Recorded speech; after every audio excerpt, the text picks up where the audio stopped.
गाड़ी। चंदनपुर नाम के गांव में एक गरीब रहता था। उसका नाम सोनू था। उसके पास एक घोड़ा गाड़ी थी। वो सवारियों को छोड़ने ले जाने का काम करता था। इस तरह उसको जो भी पैसे मिलते उससे वो गुजारा करता था। कुछ समय बीतने के बाद उसका घोड़ा बूढ़ा हो गया। उसका घोड़ा बिल्कुल तेज नहीं जा पाता था, जिस कारण से लोगों ने उसकी गाड़ी में जाना बंद कर दिया। इसका नतीजा ये हुआ कि उसका गुजारा करना मुश्किल हो गया। एक दिन उसकी गाड़ी में सवार एक व्यक्ति। अरे क्यों रे सोनू, अगर इतनी धीरे जाओगे तो मैं शहर कैसे पहुंचूंगा। सबके मना करने के बाद भी मैं तुम्हारी गाड़ी में सवार हुआ। अब मुझे अकल आई। तुम एक काम करो, तुम गाड़ी रोको, मैं पैदल ही चला जाता हूँ। तुम्हें और तुम्हारी गाड़ी को मेरा प्रणाम। उसके जाने के बाद सोनू बहुत दुखी हुआ। सोनू निराश होकर घर लौट रहा था। तभी उसके सामने एक स्वामी जी आए। बेटा, मेरे पाँव में एक कांटा चुभ गया है, मैं चल नहीं पा रहा। क्या तुम मुझे मंदिर छोड़ दोगे? मैं पैसे नहीं दे पाऊंगा इस चीज़ के। अवश्य स्वामी जी, पर मेरा घोड़ा थोड़ा धीरे चलता है। अगर आपको इस चीज़ से आपत्ति ना हो तो आप बैठ जाइए। इस तरह दोनों गाड़ी में बैठकर जाने लगे। रास्ते में सोनू अपने बारे में और अपनी समस्याओं के बारे में स्वामी जी को सब कुछ बता रहा था। स्वामी जी ने बड़े सब्र के साथ उसकी बातें सुनी। सोनू देखते ही देखते गांव पहुंच गया। गाड़ी से उतरने के बाद स्वामी जी ने बोला, बेटा, तुम्हारे कष्टों को देखकर मुझे बहुत दुख हुआ। तुम्हारी जीवन में अब सुख प्रवेश करने वाला है। अब तुम्हें कोई कष्ट नहीं होगा। मैं तुम्हें धन तो नहीं दे सकता, पर इस घोड़ा गाड़ी को एक जादुई गाड़ी में बदल सकता हूँ। अब से तुम्हारे घोड़े की बीमारी दूर हो जाएगी।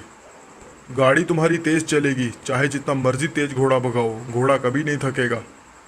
और इस घोड़े को कभी कोई बीमारी भी नहीं होगी। बस गाड़ी को सावधानी से चलाओ और खुश रहो। लालच करोगे तो तुम्हें खतरा हो सकता है। स्वामी जी के हाथ हिलाते ही गाड़ी जादुई गाड़ी में बदल गई।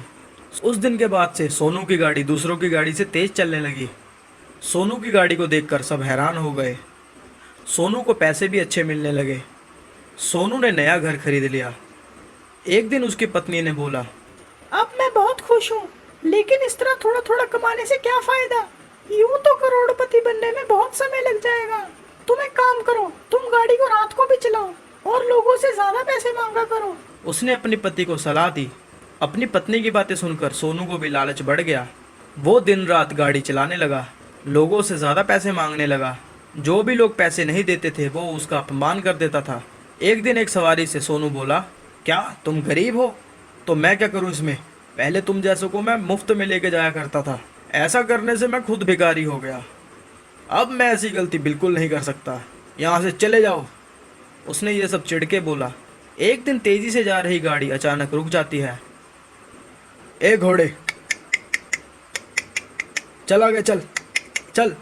सोनू के जितना मर्जी यत्न करने पे भी घोड़ा एक इंच नहीं हिला। घोड़े के ऐसे रवैये को देखकर सोनू ने चाबुक उठाया। मैं कई दिनों से देख रहा हूँ तुम्हारी गति धीमी होती जा रही है। चुपचाप चलते हो कि चाबुक चलाऊं? स्वामी जी की बात की अवहेलना कर स्वार्थ के लिए गाड़ी चलाने से घोड़े को बहुत गुस्सा आया। उसने सोनू की छाती पे बहुत जोर से लात मारी। उसके बाद घोड़ा तेजी से गाड़ी को लेकर वहां से भाग गया। वो घोड़ा उसके बाद कभी नहीं लौटा। सोनू ने जो कमाया था वो सब भी गायब हो गया।